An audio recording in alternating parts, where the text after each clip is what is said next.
အားလုံးပဲမင်္ဂလာပါဒီနေ့လုပ်ပြမယ့်မုံကတော့တမန်ထောပတ်ကိတ်ပဲဖြစ်ပါတယ်မွေဆက်အကြီးကိုမသုံးပဲရိုးရိုးမွေဆက်အသေးနဲ့သုံးပြထားတာမို့အားလုံးအဆင်ပြေမယ်ထင်ပါတယ်မွေဆက်လုံးဝသုံးစရာမလိုတဲ့နည်းကိုလည်းကျမရဲ့ website မှာတင်ထားပေးပါတယ်လီမွန်ဘိန်းစီထောပတ်ကိတ်ဆိုပြီးရှာကြည့်လိုက်ရင်တွေ့နိုင်ပါ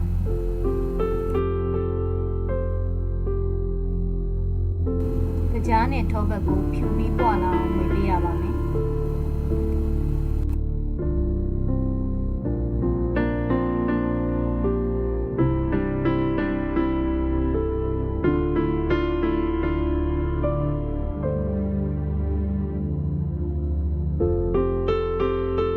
ကျဲဥကိုတစ်လုံးချင်းစီထည့်ပေးပြီးသမအောင်မွေပေးပါ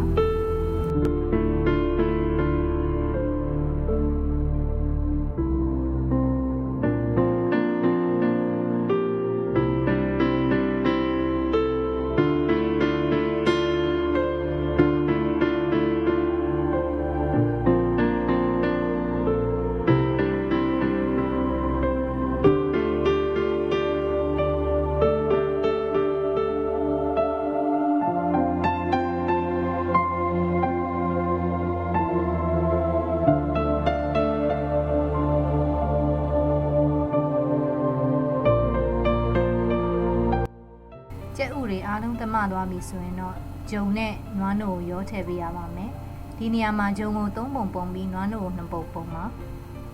ဂျုံတစ်လက်နွားနို့တစ်လက်ရောပြီးတော့ထည့်ပေးရပါမယ်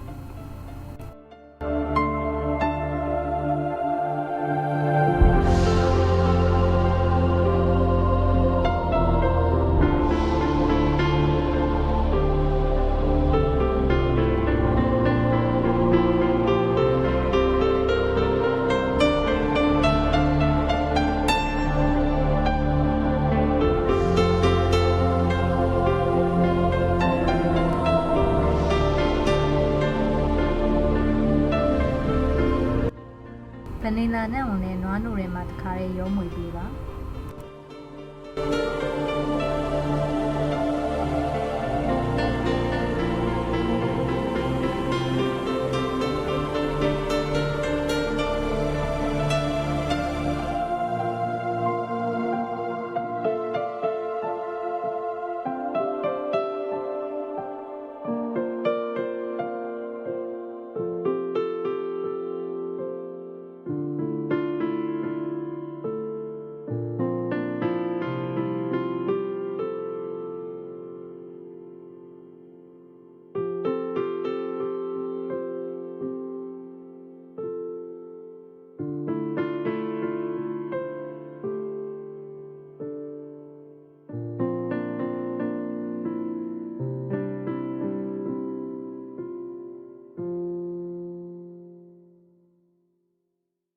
ဂျုံနဲ့နွားနို့တွေအားလုံးသမသွားပြီဆိုရင်တော့အသင့်ပြင်ထားတဲ့မုတ်ဖုတ်ပန်းထဲကိုထည့်ပေးပါပြီးရင်မျက်နှာပြင်ကိုညီအောင်ညှိပေးပါ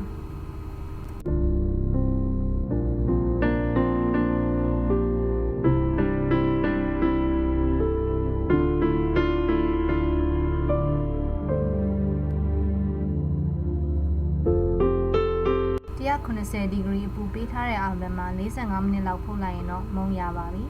မုံချက်မချက်ကိုစမ်းကြည့်ရင်တော့စူးတန်လေးကိုမုံရဲ့အလဲတဲ့မှာထိုးပြီးတော့စမ်းကြည့်ပါမုံနှစ်ကပ်ပါမလားရင်ရပါပြီတခြားမုံလုပ်နည်းများကိုလည်းကျမရဲ့ website ဖြစ်တဲ့ www.evyfoodlover.com မှာကြည့်နိုင်ပါတယ်ကျေးဇူးတင်ပါတယ်ရှင်